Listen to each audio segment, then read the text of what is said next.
Great. Thank you, Jesse. Let's see if I can screen share for a second. And obviously I don't know what I'm doing, so. Okay. Sorry about that.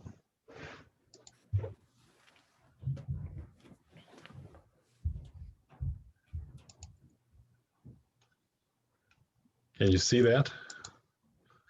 Yep. Okay.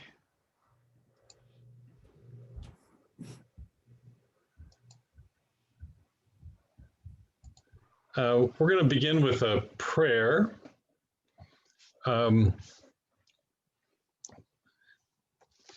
This prayer comes from Jean-Jacques Ollier, who is one of the major figures in what came to be called the French School of Spirituality, which was very influential on Father Moreau. So Moreau likely, more than likely, prayed this prayer himself. So if you can see this, pray with us, please. O Jesus, living in Mary, come and live in your servants, in the spirit of holiness, in the fullness of your power, in the perfection of your ways, in the truth of your virtues, in the communion of your mysteries. Rule over every adverse power in your spirit for the glory of the Father. Amen.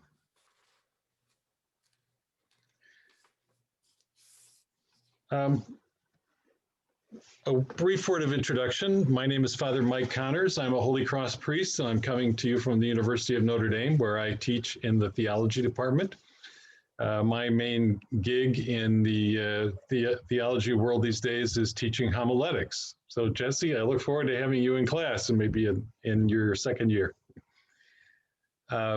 I have also taught various undergraduate courses, including the one that really resulted in the invitation to be with you today, and that's the one that I've collaborated with Professor David Clairmont on. David is a moral theologian, also a member of the Theology Department, and the idea and inspiration for the course was actually his. We began this, I don't know, several years ago now. It was David's idea. He approached me. We've been friends for many years, all the way back to the time when I was a very young priest, and he was briefly a seminarian with the Congregation of Holy Cross and has always maintained great connections with our community.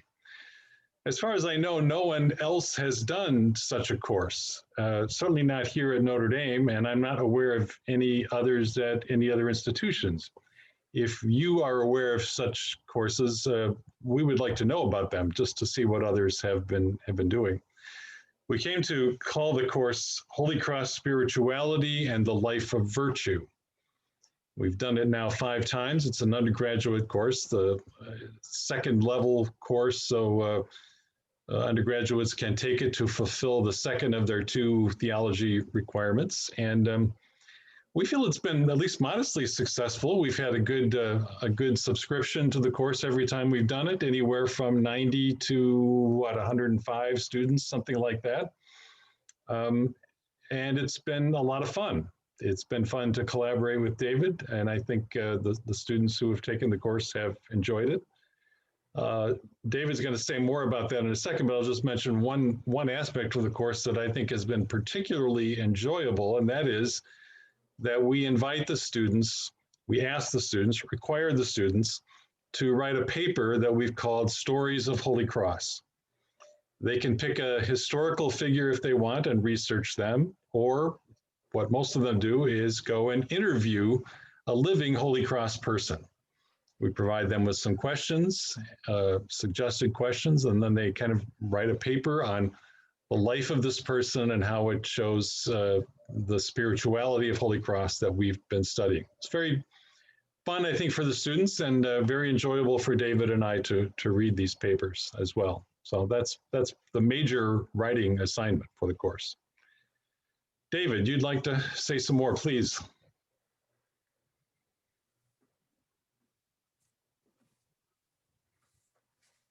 David, we can't hear you. I think you're muted. Sorry about that. Can you hear me now? Okay. Yeah. Okay. So I think just in terms of logistics, I think what we're going to do is Mike's going to be going through the slides here. I have them too. I can put them up, but since we're doing this on 2 different computers and 2 different locations, you'll have to bear with us a little bit as we go through this. I would just say, in addition, on the course, we really were trying to come up with a solution to a problem that we noted at Notre Dame, and we weren't sure exactly how extensive this problem is at other Holy Cross institutions. But it really emerged, I think, out of a certain awareness that there was a lack of knowledge about Holy Cross spirituality and Holy Cross history among our colleagues and our students and staff at Notre Dame. And we didn't really see a lot of movement to rectify that, at least when we first began the course. And there has been actually a good deal of movement, some of which we'll talk about in a minute, since that time. But it basically, I think, comes from a conviction that that a shared commitment to educating at a Holy Cross institution can't rely solely on members of the Holy Cross community to kind of be the only ambassadors for that on a campus. Rather, if Holy Cross spirituality is to be a vibrant part of Holy Cross institutions, it's going to have to happen as a result of lay collaborators of Holy Cross religious, claiming what Father Mike and I talk about as a kind of family history of an educational family, and learning about it and passing it on to others. So we hope that that occurs with the students. We have tried each in our own ways to make that a possibility in our collaborations with our faculty colleagues and staff at Notre Dame as well. There's not a whole lot more to say about the course and the origin of the course, except that it's structured in 4 parts. The first is an introduction to spirituality and virtue in Catholic theology. Father Mike's going to talk a little bit in a minute about spirituality, so we have a sense about what Holy Cross spirituality is. That's the topic of our session this evening. And then we do a fair bit on the history of Holy Cross spirituality, persons, themes, events, and things like that. And then the next part of the course is an introduction to this list of elements of Holy Cross spirituality, which is what will be the majority of our presentation this evening.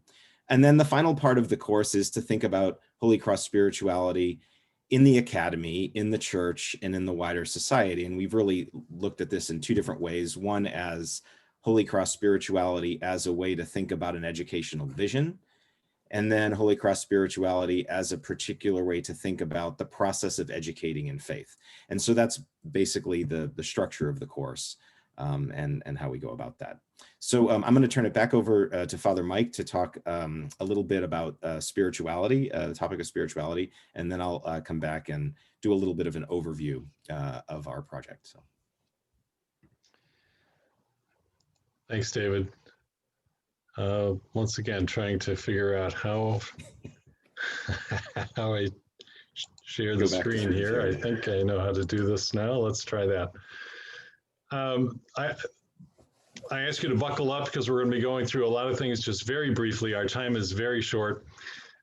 Just a few words on the term spirituality and what it means. A shorthand way to think about it is lived faith. That is, it's beyond or beneath doctrines, creeds. It's what people actually live out. It's the way people actually relate to God. I hope you can see that this is terribly important for those of us who are devoted in any way to Holy Cross education, because I think one will never really understand the Holy Cross approach to education without an understanding of how Father Moreau related to God. It all springs from that. All of his writing springs from the way he related to God.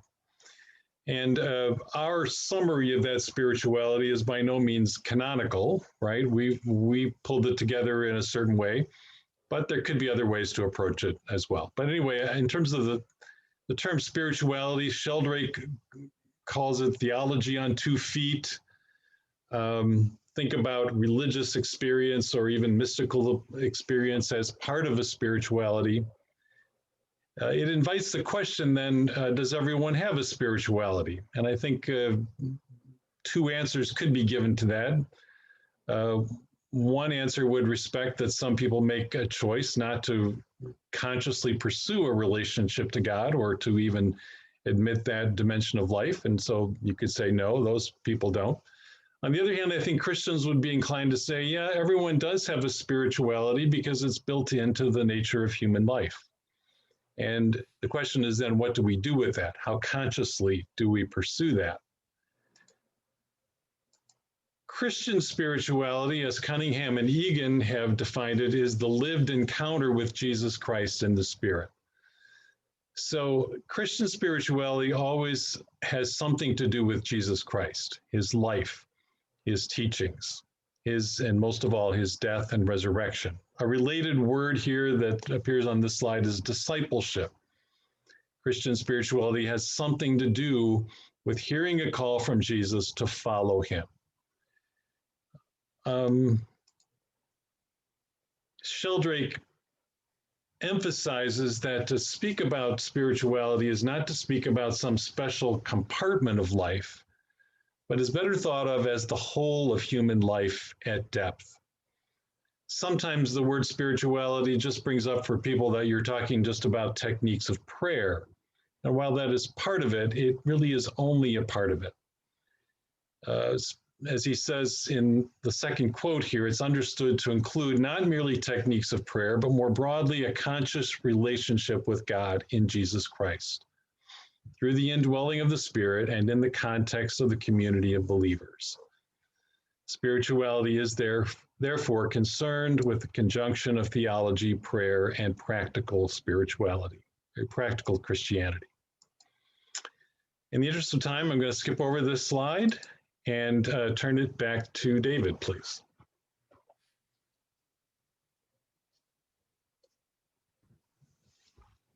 Thanks, Mike. So the slide that Mike has up now gives you a sense of some of the influences on Father Moreau. And so what I'm going to do just in these next couple minutes is to say just a couple words on the roots of Holy Cross spirituality in Father Moreau's kind of spiritual influences, and then give you a very brief overview of the topics that we're going to be covering, the elements of Holy Cross spirituality. I should say that both the PowerPoint and also the handout, we prepared a handout as well. Those are both available. They should be available on the link for this session. So if you'd like to follow along either in the PowerPoint or that handout, you're welcome to do so. So in terms of Father Moreau's influences, I think it's probably helpful to think about them in terms of four kind of elements of Christian spirituality that were the focus for him really throughout his early formation, his early time as a priest, and then certainly during the time that he was getting Holy Cross moving and, during his early time directing the community.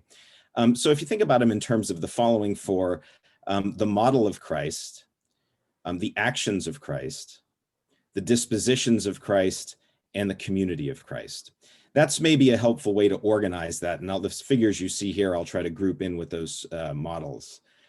For Father Moreau, his spirituality was really deeply an attempt to understand how Christ is a model for human life.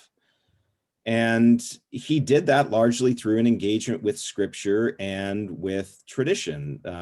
Some important early theologians like St. Augustine. He took these largely from themes he encountered in St. Paul, say Romans 8 or Ephesians 4, where it talks about the process of being conformed to Christ or putting off the old self and putting on the new self. In terms of the actions of Christ, Father Moreau was deeply interested in accompanying people in their faith journey and also caring for the poor.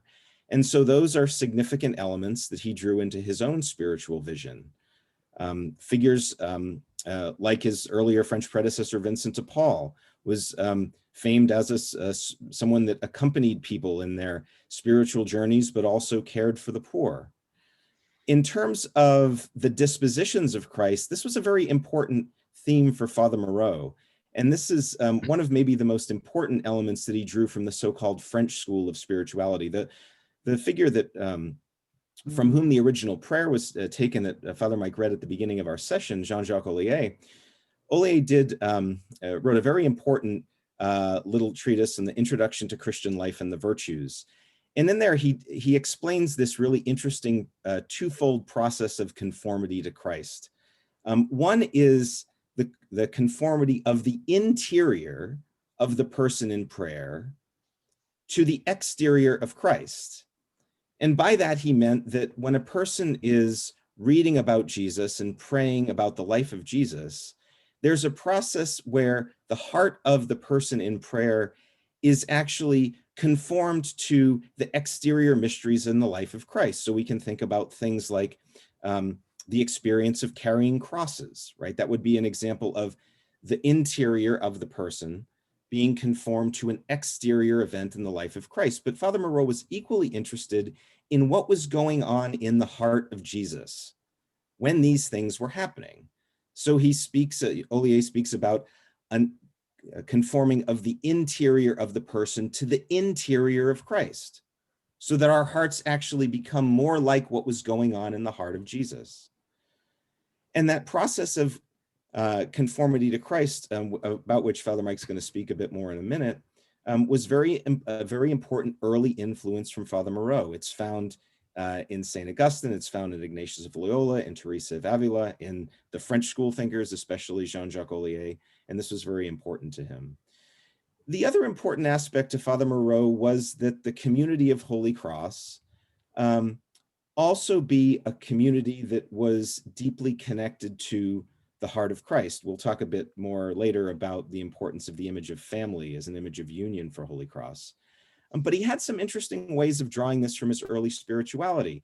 He had a profound experience actually of a contemplative religious order, the Benedictines, and that focus on place and on community was very central to Father Moreau.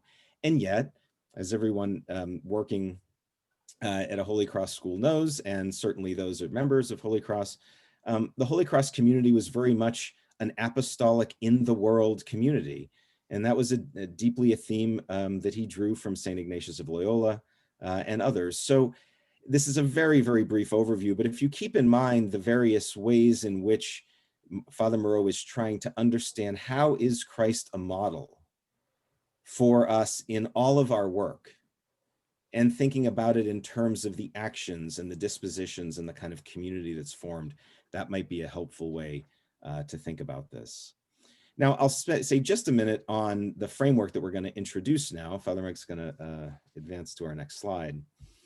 These are the list of the elements that we've developed over our conversations, and this really is something that we've refined over a number of years, talking about this and then teaching our class.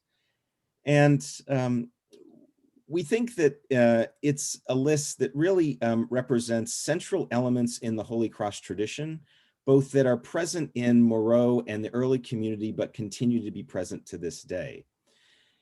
One thing just about the elements, it's important that the elements aren't reduced just to a static set of elements, right? Each of the elements is really best understood in relation to all the others. So in a moment, Father Mike's going to talk about conformity to Christ and hope in the cross. Those have a very obvious relation to each other. But we can also think about how something like the conformity to Christ takes on a fuller meaning when we think about it, say, in the context of awareness of and devotion to divine providence, or in the important practice of hospitality and solidarity. So it's important that we think about these elements not just as a kind of list that we can find in one or another Holy Cross thinker or community, but rather that the elements represent a kind of dynamic relation of the spiritual life. I would also just say, by way of kind of developing this list, there are other lists out there. One of the very important lists that certainly has come to a lot of prominence in our own community at Notre Dame, because it structures one of the courses that all first-year Notre Dame students take, was developed in the short writing Holy Cross and Christian Education by Father Jim King. And there he lists 5 elements: mind, heart, zeal, family, and hope. So we're aware that this list that we're going to present to you this evening is a list that we've developed in our teaching and research that we think helpfully explains both something about the spiritual history and the spiritual present of Holy Cross, but we're also aware that it's one account of what is distinctive about Holy Cross spirituality. The way these elements go together and how they're lived out, that's what's distinctive, we think, about Holy Cross spirituality. Any of these elements could find a place in any number of other lists of spirituality. If you wanted to look at Franciscan spirituality or Benedictine spirituality, or Ignatian spirituality, all of those one would find maybe similar elements. So for us, these elements help us to understand what are the distinctive aspects of Holy Cross, but also how those interrelations say something really important about Holy Cross spirituality as a dynamic spirituality for the church. So I'm going to now pass it back over to Mike, and we're going to just start going through each of these elements, just a couple minutes on each to give you a sense about what we have in mind here, and then you'll have plenty of time, we hope, if you have any questions for us. So Mike, back to you. Thanks, David. I put back on the screen the Clairmont spider web, which is our students get to see frequently. I want to begin by talking and this will have to be very, very brief, but with each of the elements, I want to say something first about conformity to Christ. This is foundational, right? It's a baptismal theme. All Christian spirituality aims at bringing the disciple into relationship with Christ and to become more and more like Christ. In fact, indeed, to be one with Christ. This was crucial for Father Moreau, and the important text here is St. Paul's letter to the Ephesians, chapter 4, verses 22 to 24. I'll just read that quickly. You were taught with regard to your former way of life to put off your old self, which is being corrupted by its deceitful desires, to be made new in the attitude of your minds, and to put on the new self, created to be like God in true righteousness and holiness. One of the places where Father Moreau develops this is in a text, the text of a sermon he gave on the reception of the habit to a group of Carmelite sisters. That text, by the way, can be found in this larger text, which many of you may have, Basil Moreau Essential Writings. If you don't have this and want to go deeper into this whole subject, this would be a great resource to have. You can find it in there. But this is where Father Moreau reflects on what it means to put off the old self and put on the new self, symbolized for the sisters in the putting on of the habit. Another place you might want to look is Constitution 5 of the Congregation of Holy Cross. That constitution is entitled Consecration and Commitment. And among other things, it says there, we wish to live in the image of Jesus, who was sent in love to announce God's rule and who beckons to us to follow him. So at the very foundational level, Holy Cross spirituality is about the following of Jesus. I'm going to move on then to hope in the cross. These do go together, as David said, because following Christ crucified is a particular form of conformity to Christ, which was crucial for Father Moreau. At one level, you might say that the naming of our community was an accident of history.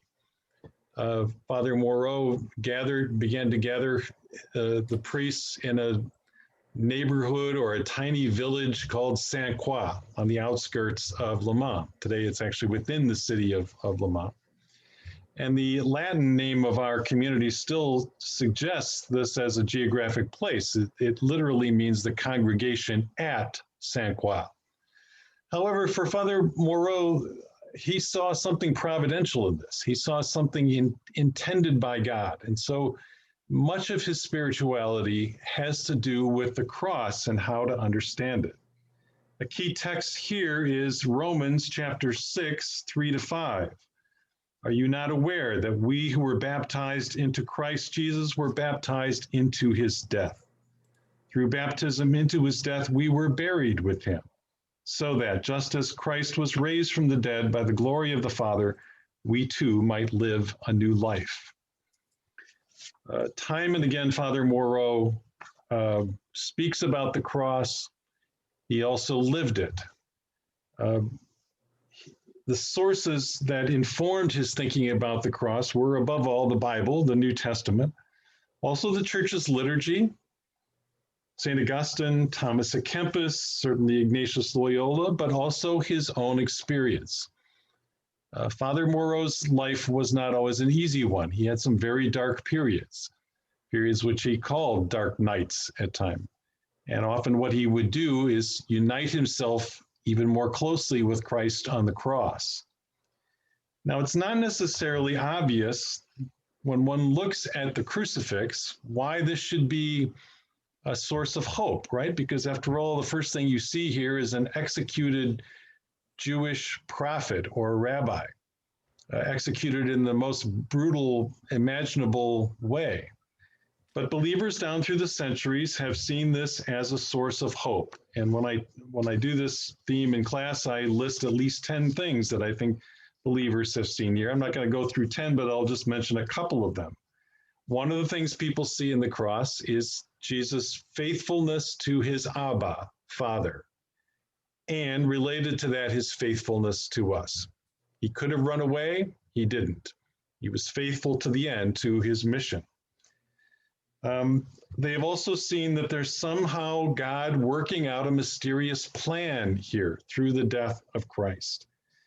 In other words, a form of divine providence, which I'll get to in a few minutes. An experience of forgiveness. People looked upon the cross and related it to the need to overcome our sin. They've seen it as a moment of compassion or companionship in our own suffering. As Jesus suffered, so he suffers with us, and we suffer with him. They've seen it as a source of meaning and even redemption in our suffering. We all go through periods of suffering, and it's a challenge sometimes to find meaning in those. But people have found it meaningful to unite themselves with the crucified Christ in these moments as a source of meaning.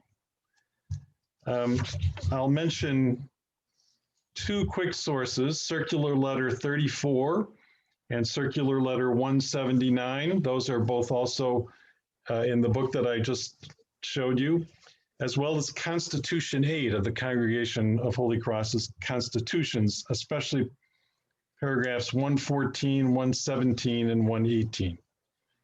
These would provide very rich meditations on what we actually mean by finding hope in the cross. David, back to you. Thank you, Father Mike. Again, we're going through these fairly quickly, and we're very happy to talk a little bit more about them if we have some time for questions at the end. I'd like to direct your attention now to the element labeled hospitality and solidarity. Some of the elements in this little diagram you'll see are actually defined by word pairs, such as this one. And the reason for that is that, at least with respect to some elements, we think that the dynamic we're trying to describe really can't be captured in just one word. Here, what we really wanted to signal is an insight that's very important, we think, in the experience of Holy Cross, and that is of welcome and attending to the needs of those who come to the community. Perhaps the most well-known and justifiably revered model for this would be St. Andre. But nonetheless, we think this is characteristic of the kind of welcome that Holy Cross communities provide. But we think it's also important to think about hospitality together with solidarity, and there's a very important reason for this. And it's because solidarity denotes an ongoing commitment to be with those who are suffering, of sharing time and place and the daily events of life. And so hospitality is, we think, incomplete without solidarity, because solidarity links hospitality not just with the occasional welcome or providing for a visitor's needs, as we might be inclined to do if someone comes to our house, or if we're on our campus and we're welcoming a visitor or something like that, but rather with a commitment to sharing life together in its pains as well as its joys. This is another way of saying that hospitality is not just welcoming someone to your home or institutional community, but that the persons welcomed actually become part of a home that you had heretofore maybe referred to as your home. And now it's something you refer to with the people who have been welcomed as our home. So it's now a shared home, and so hospitality is something that actually grows, we think, from the newly formed bonds of solidarity. So again, I'm happy to say a little bit more about this when we get to the question session at the end. But again, in the interest of time, I'm going to pass it over to Father Mike, and he's going to say a little something about the theme of divine providence. Providence is a very prominent theme in the writings of Father Moreau, as well as in other writers, particularly of that era. It's a little hard to grasp at times exactly what's being meant. The belief in divine providence has something to do with the belief in God's governance of the world. And I think more importantly, in the quality of God, which believers a quality which believers attach to God, namely God's trustworthiness.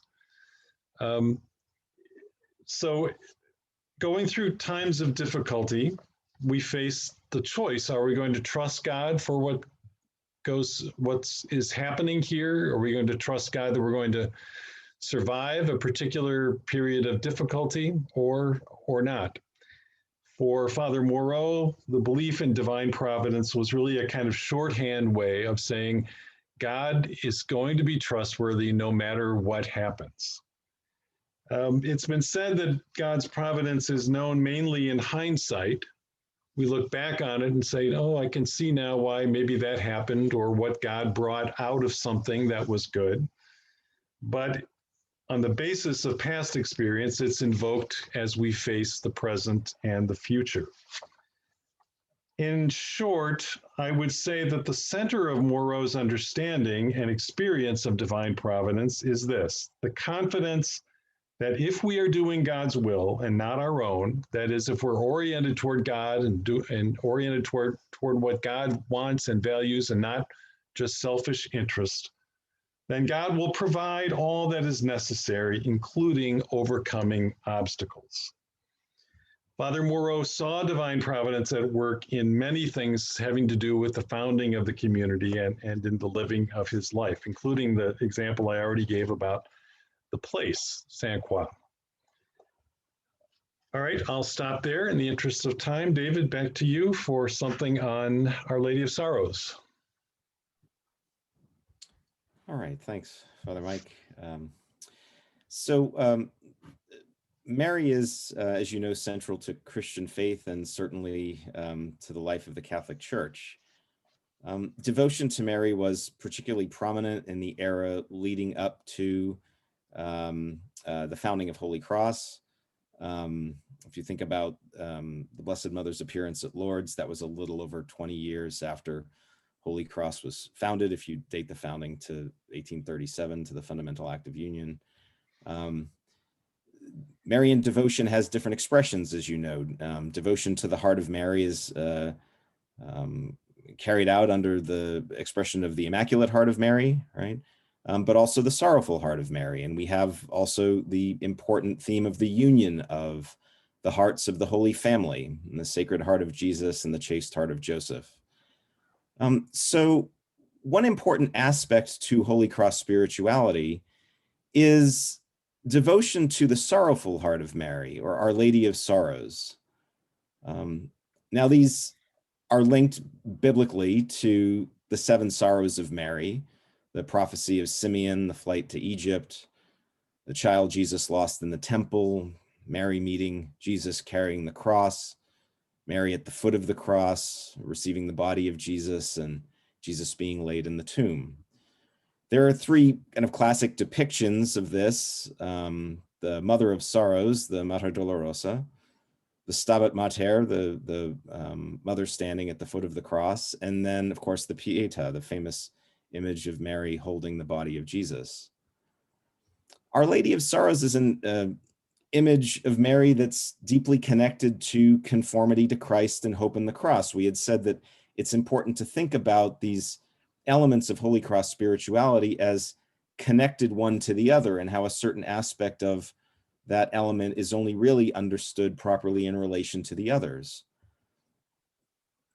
So Our Lady of Sorrows is present for Holy Cross and for us as members of the Holy Cross family in the actions of the Blessed Mother, and also remember that theme we were speaking about earlier, the quality of the heart. Father Moreau was quite interested in plumbing what was going on in the heart of Jesus, but he was also interested in what was going on in the heart of Mary, and in Mary he found a great model in thinking about how to approach sorrow with hope. And so reflecting on the sorrows in her life, around the events in the life of her son, but also looking to Mary for guidance in the midst of the sorrows that he was facing, and to pointing to hope that's to be found in the risen Christ, as Father Mike just said in his discussion of hope. So Our Lady of Sorrows is a central aspect of Holy Cross spirituality. Of course, there's much more to say about it, but again, in the interest of time, I'm going to pass it back to Father Mike, and he's going to talk a little bit about zeal and apostolic witness. Thanks, David. Another word that Father Moreau is very fond of was the word zeal, and it appears many times and in our current constitutions as well. We've styled it as zeal and apostolic witness. I think it could also be styled as zeal for apostolic witness. As Father Moreau said rather famously, I think, zeal is the great desire to make God known, loved, and served, and thus to bring knowledge of salvation to others. Activity flows from this virtue. Teachers who possess it fulfill the duties of their profession with enthusiasm, love, courage, and perseverance. Father Moreau goes on to say that teachers who have this virtue will be happy only when their students progress in the knowledge of virtue. For Father Moreau, it was not enough to simply fill minds with knowledge. He also cared about the sort of people that students were becoming, the kinds of virtues that they were cultivating or failing to cultivate in their lives. I think this has been a constant of the Holy Cross approach to education, that we're interested in the person and not simply in the grades or the career path, or however you might want to think of it. Zeal sounds like a big thing, but it's not always about big plans or grand designs. It can be invoked in the service of daily duty, including rousing us to be faithful to practices that we've committed ourselves to. But zeal causes one to go beyond minimalism. And so it can't be simply reduced to duty. It means approaching one's duty with a more maximal, more generous kind of spirit, I think. Zeal as well gives us an eye for the poor, the weak, the less talented, and those who are different. You know, in certain ways, Father Moreau was a product of his time in terms of his approach to education, and in certain ways, he was ahead of his time. He had a remarkably keen eye for students who were having difficulty. He was amazingly, I think, open to people of other faith traditions at a time when that would not have been so common. He was also open to innovation. For example, he strongly valued science as part of education at a time when that was not yet really common. Another way, just to cap this off, another way to think about zeal is pursuing right goals from the heart. Pursuing right goals from the heart. And so its opposites would be things like faint-heartedness, complacency, and indifference. Father Moreau is always trying to rouse his priests and brothers to go beyond that. David, family and community. So I realize we're very near the end of our time, and we're not going to have too much time for the Q&A, but so let me just go through, make just a couple points very briefly.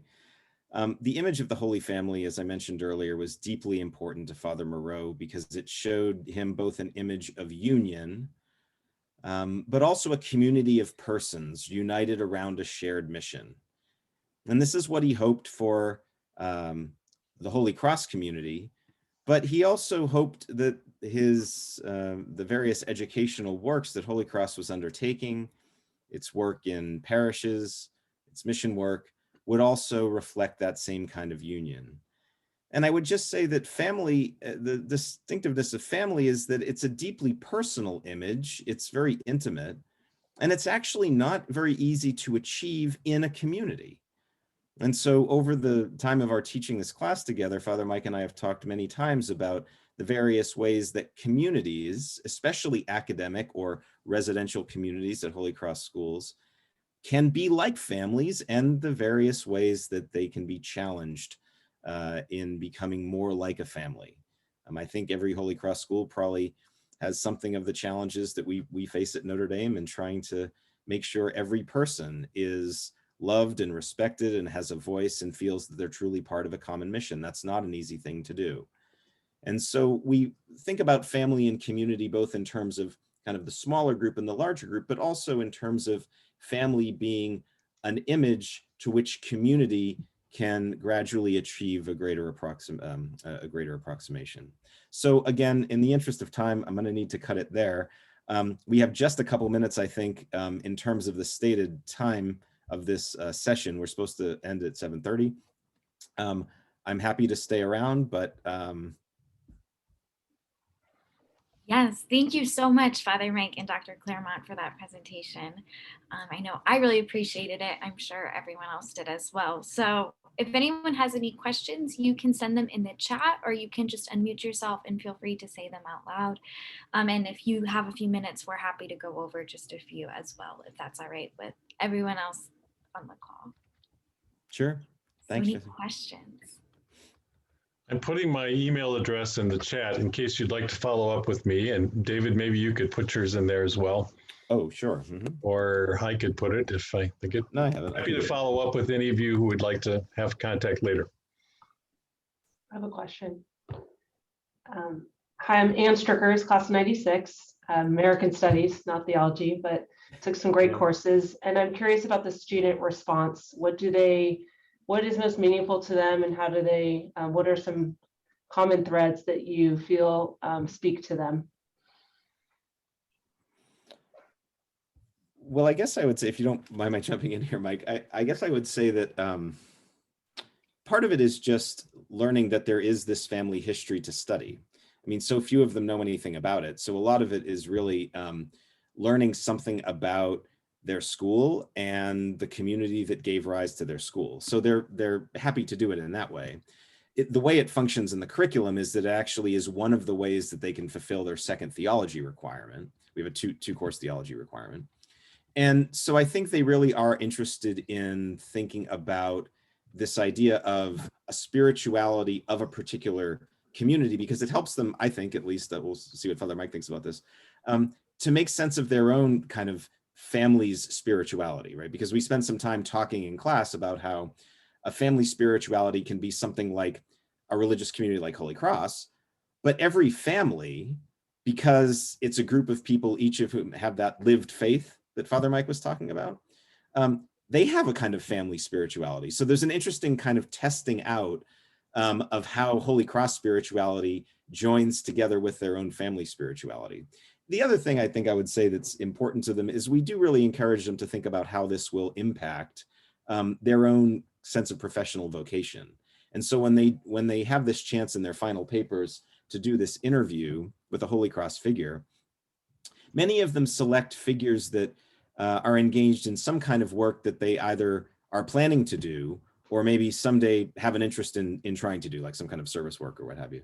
And so I think they find that really, really interesting, that they sort of see people who have taken a risk to try to live out their faith in a particular form of service, whether that's, you know, a kind of professional service, or a profession like medicine or law or what have you, or something like actually doing service work after graduation. So I think those are some of the things that they value about it. So I don't know, Father Mike, do you have some additional thoughts on that? No, I would underline the second thing you said. I think many of them really are hungry for some help in terms of how does my faith influence my future life as a business leader or a teacher or a doctor or whatever. And I think they find something of that in our course. Mm-hmm. I think too that sometimes they're surprised at how relevant studying something from a religious community actually can be to their Mm-hmm. lives. Mm-hmm. This is where I think having, you know, David as a collaborator is crucial, right? Because he's able to say, as a layperson, a family person, you know, this stuff matters to me too. Because they often don't know what to make of us in Holy Cross, or, you know, maybe they're just a blank slate in terms of what that really means. But thanks for the question. Thanks, Anne.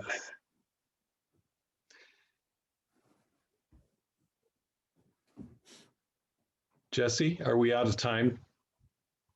We are a little bit over, so unless anyone has a question that they're really burning to ask, we will go ahead and wrap this up. I know that we have another session later on tonight. And we certainly welcome anyone that would like to be in touch with us about this, materials from the class, or just additional thoughts, things you think we ought to be covering in the class, or you know, maybe even additional thoughts on how we can work with this framework. So.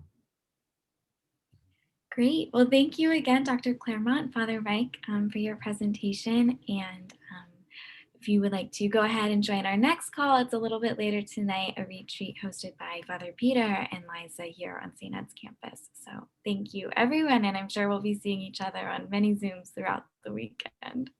Thank you all. Thanks very much, everyone.